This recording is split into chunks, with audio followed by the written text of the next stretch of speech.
میری بیوی میری بہن کو ہڈی میں تکلیف ہے، نماز میں مسئلہ ہوتا ہے تو بیٹھ کے آپ پڑھا کریں، کرسی پہ بیٹھ کے پڑھیں۔ باقی ہر بیماری کا علاج جو ہے نا سورۃ الفاتحہ سے بڑی کوئی چیز نہیں۔ اس کو خود اللہ کے نبی نے فرمایا کہ یہ شافیہ، اس میں شفا۔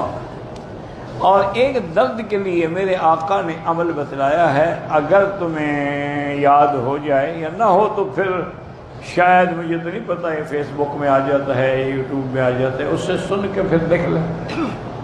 حضور نے فرمایا ہے کہ جس جگہ درد ہونا پہلے درود شریف پڑھو 3 دفعہ نماز والا، جہاں بھی درد ہو، پھر اسی جگہ اپنا دائیں ہاتھ رکھو اور کہو بسم اللہ بسم اللہ بسم اللہ، اعوذ بعزت اللہ وقدرتہ من شر ما اجد واحاذر۔